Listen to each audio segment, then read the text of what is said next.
RSQUAD, it's Lauren McLarnon, Jordan's better half. What's up? I'm sitting out here in my backyard with a fire because what a beautiful day it is. Jordan is getting ready for RSQUAD weekend all week, so I'm super excited for everybody who is going on this trip. I am praying for you, and I know that you're gonna have such an amazing time. If you haven't signed up yet, I think there's like 5 spots left, so get them. Today, we're talking about something super exciting, and that is conflict. Conflict. Conflict. Conflict! It's not really fun to talk about sometimes, but hey, we're gonna dive right in. I think you know that our culture is an outrage culture, right? And what I mean by that is that everyone wants to say their opinion all the time. Everyone wants to be right, and it seems like we don't really ever care what anyone else thinks. When it comes to things like politics, religion, health, relationships, it seems like there's always conflict. You can't avoid it. So it's our human nature, right, when we face conflict, that we would react maybe one of 2 ways. The first, as an avoider, the second, as an attacker. First, an avoider. This would be represented by a turtle. A turtle has a shell, and all it does is wants to retreat and pull into its shell and go away from people whenever there's conflict. Anyone know anyone like this? Maybe you're like, I happen to be very close with an avoider. The person I know who is like a turtle, not meaning to call anybody out, he would definitely choose to avoid conflict and to pull back and to do anything possible to retreat whenever there's possible conflict in the situation. The second person is like an attacker. I would picture them as a lion. Super aggressive. They charge at the person, or they take charge. That's the name of the game. They gotta prove that they're right. This is the second conflict style. But Jesus actually goes on to show us that there is a third way. Third way would be to amend.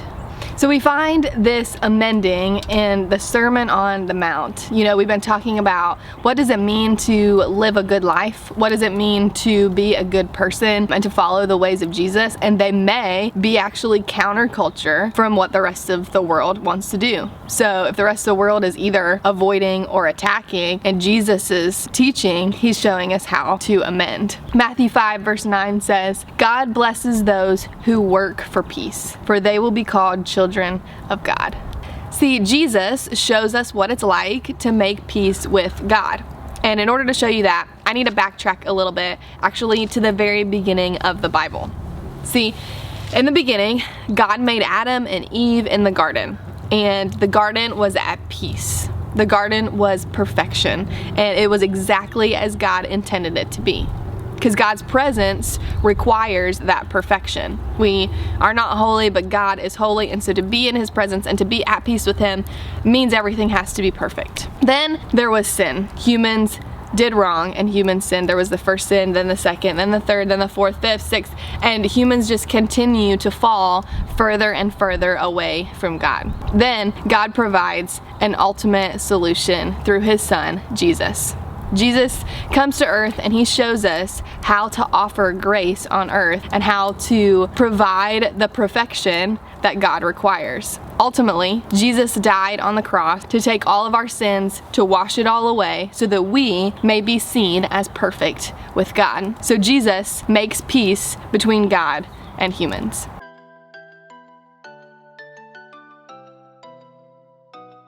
So Jesus makes peace between God and us. Therefore, we as Christians, as Christ followers and disciples, have a responsibility and a calling to live at peace with other believers and to make peace with other people.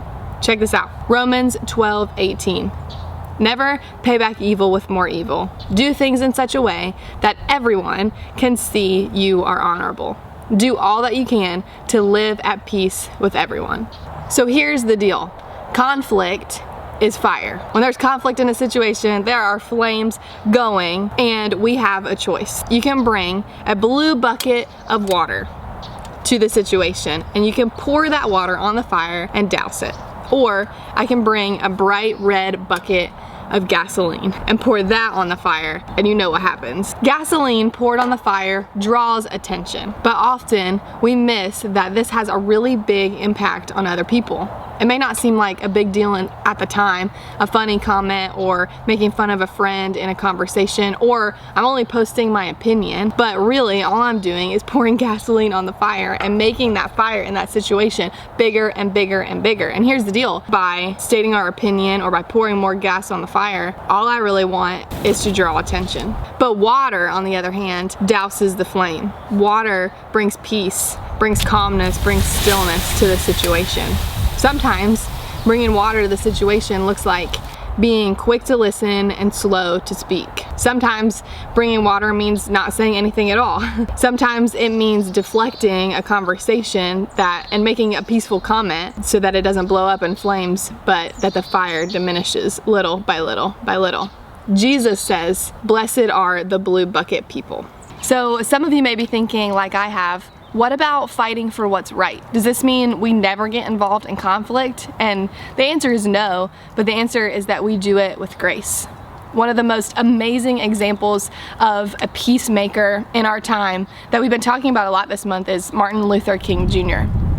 You've probably heard of him or recognize this picture. Pastor, author, civil rights activist. 60 years ago, Martin Luther King Jr. decided to devote his full attention to fighting for civil rights in our country, and he did so peacefully. His belief was to stand for things that are right and that are true without ever striking back. You know, even though this was his method, Martin Luther King Jr. was still arrested 29 times for standing up for what is right. In fact, he was in jail the very same year that New York Times voted him Man of the Year, and the very same year that he won the Nobel Peace Prize. Many would say the March at Salem was the biggest turning point in fighting for civil rights in our country, as unarmed protesters were attacked in the streets, and yet they didn't retaliate. Martin Luther King Jr. is fighting for the way that God intended things to be. He's fighting for peace. He brought water to a fire, not gasoline.